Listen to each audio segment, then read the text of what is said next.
According to legend, a goat herder in Ethiopia discovered coffee around 850 AD. Eventually, the beverage reached Italy, where the first European coffee house opened in 1645. Today, about 2 billion cups of coffee are drunk each day around the world, making coffee the second most valuable trading commodity after oil.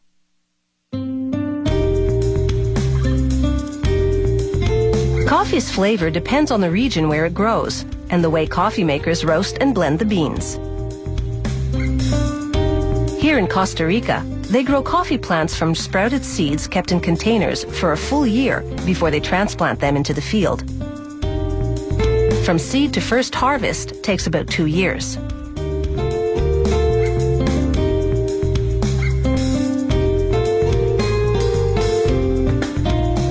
Coffee plants flower over the course of 3 days, covering the fields with fragrant jasmine-like blooms.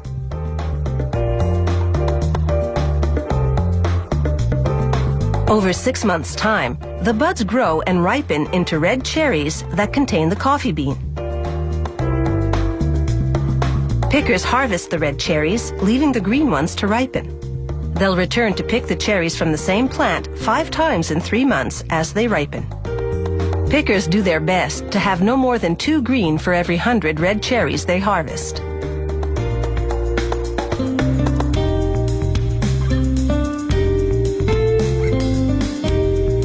They empty their bins into bags and load them into trucks. Each bin produces about 2 kilos of coffee beans, enough to make about 200 cups of coffee. The fresher the berry, the better the flavor. Cherries picked in the morning are at the wet mill, ready for processing that afternoon.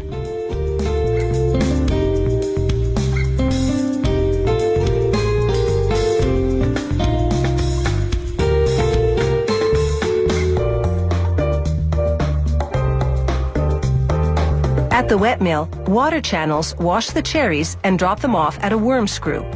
It loads them into a pulping machine to remove the outer skin and fruit.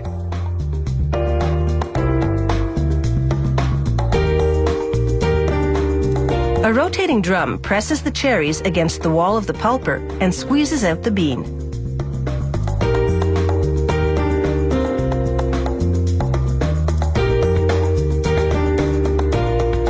From the pulping machine, the beans flow in water to 2 large rotating cylinders. They sift the beans to separate them from any of the hard green cherries that passed through the pulping machine.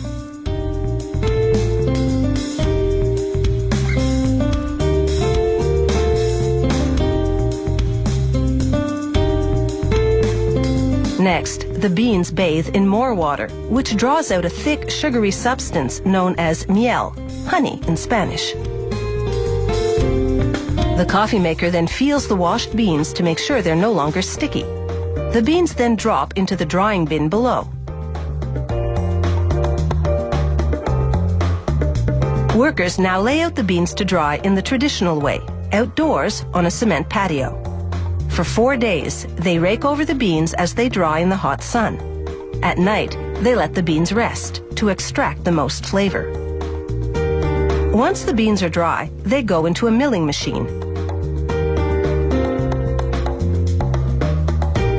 Inside, large stones grind away the parchment-like hull from the bean.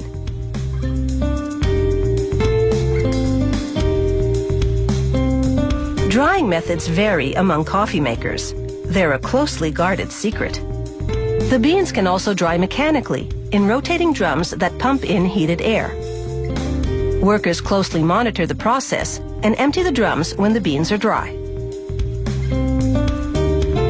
A supervisor smells them to check for a vinegar-like odor. That would mean the beans are fermenting, a result of improper drying. The dry beans have their husks removed, then go onto an oscillating table that separates them by weight into 3 grades, the heaviest being the first grade beans. Workers pour out each grade into burlap bags. Their contents must weigh in at exactly 69 kilos per bag. Finally, they stitch them up and stack them for shipping. Next, we'll see the whole process that turns these green coffee beans into a steaming cup of gourmet coffee.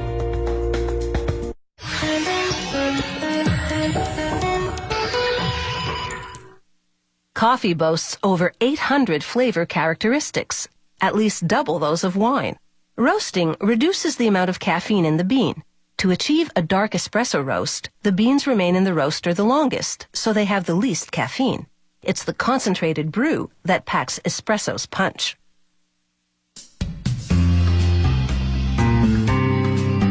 These green coffee beans have just arrived from the wet mill.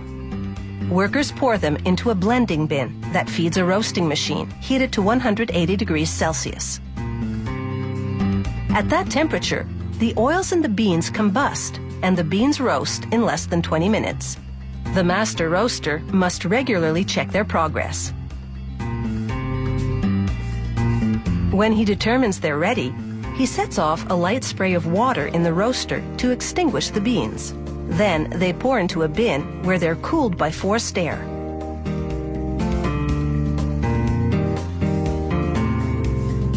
As they roast, the beans go from green to golden brown, then black.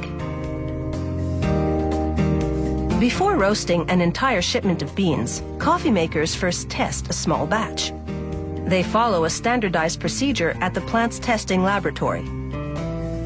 First, they roast 300 grams of beans in a small gas oven for a few minutes.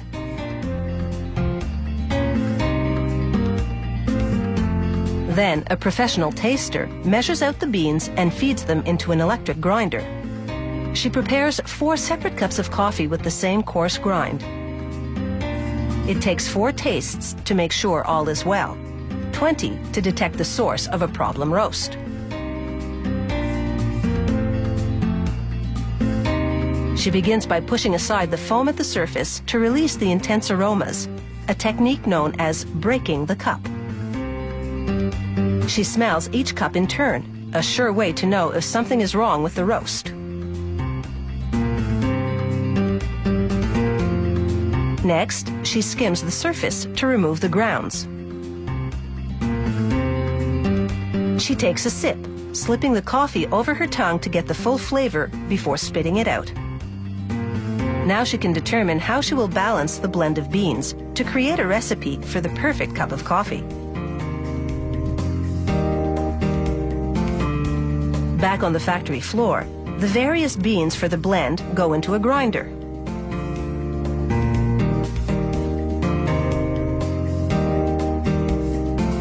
It will produce the desired grind, coarse, medium, or a fine espresso like this.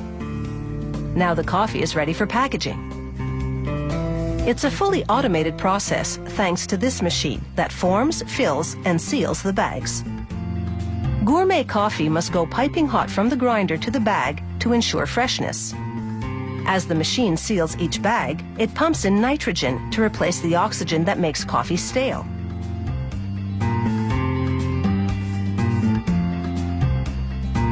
The machine separates the bags, and they fall onto a custom-designed conveyor belt that weighs each one as it passes through.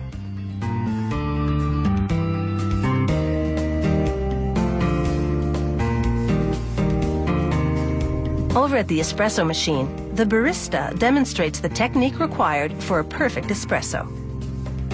She puts 7 grams of ground coffee into the holder, tamps it down firmly, then wedges it in place. The machine applies water pressure to extract the espresso. The distinctive foam is a sign this coffee is first rate. The barista also demonstrates how to use a French press or cafetière. She adds boiling water to the coffee grounds, then pushes them down to the base. Again, she applies pressure, manually this time, to extract the coffee's aroma.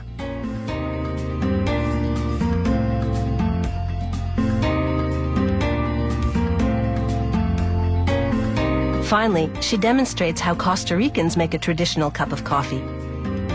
She places a corregidor, a fine cotton sieve, over the cup, pressing on the ground coffee with a spoon as she pours in boiling water. No matter which one you choose, with the right gourmet roast, all 3 methods will produce an outstanding cup of rich, flavorful coffee.